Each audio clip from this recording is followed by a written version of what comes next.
दर्शकबिनहरू अहिले हामी यो ग्रामथान गाउँपालिकामा आएका छौँ र ग्रामथानको यो वडा नम्बर कति हो 1 नम्बरमा अहिले हामी आइपुगेका छौँ र अहिले हामी 1 नम्बर वार्डमा आइराख्दाखेरि अहिले यो ऋषिदेवको एउटा गाउँ रहेको छ।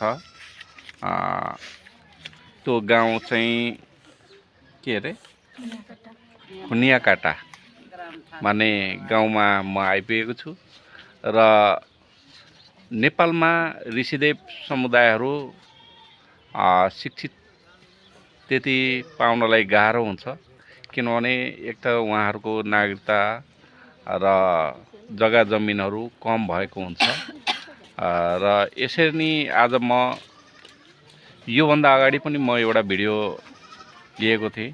त्यहाँ एकजना 12 पढेको छोरी मान्छेमा भेटघाट भएको थियो भने त्यसरी नै आज यो ग्रामथान गाउँपालिका वडा नम्बर 1 मा खुनिया गाउँमा चाहिँ म एकजना हाम्रो छोरी भनौँ उहाँसँग आइपुगेको छु। हामीसँग हुनुहुन्छ यहाँ एकजना बुनु, के अरे नाम? नमस्ते, मेरो नाम चाहिँ गुन्जा ऋषिदेव। मेरो घर चाहिँ ग्रामथान गाउँपालिका खुनियाकाटा नम्बर 1। कति क्लास? चाहिँ 12 पढेको। यहाँ मेरो गाउँबाट धेरै कम छ, तर हामी 3 जना 2 जना भेटाएको छौँ यति धेरै मान्छेहरूमा। दर्शकबिनहरू सुन्नुभयो होला, भर्खरै बुनुले भन्नुभयो कि 12 पास अथवा 12 पढ्दै गरेको भर्खर अहिले यो गाउँमा हामी 3 जना मात्रै छौँ, धेरै कम मात्रामा पाइन्छ। र यसरी नै फेरि हामीसँग हुनुहुन्छ यहाँ बुनुहरू। नमस्कार बुनु, के नाम हो? मेरो नाम रूपा ऋषिदेव, ग्रामथान गाउँपालिका 1। कति क्लासमा पढ्छु? म 11 मा पढ्दैछु। 11 मा। दर्शकबिनहरू यहाँनिर हामीले 2 जना,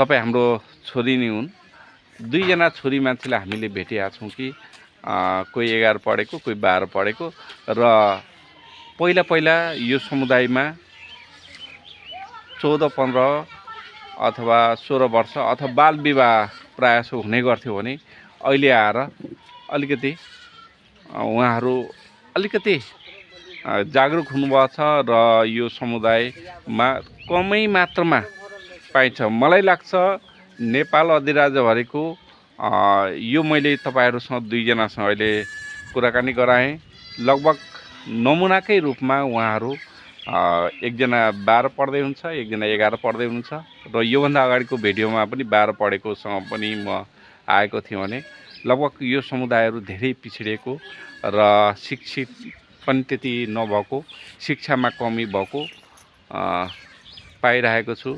र यो भिडियो तपाईहरुले हेर्दै हुनुहुन्छ भने सबैले लाइक, कमेन्ट, शेयर पनि गरिदिनु होला र कमेन्ट पनि गरिदिनु होला भन्दै म बिदा हुन्छु। फेरि म अरु शीर्षकमा यही समुदायहरुसँग फेरि जोडिने छु, लाने छु भन्दै म बिदा हुन्छु। हस्त, धन्यवाद।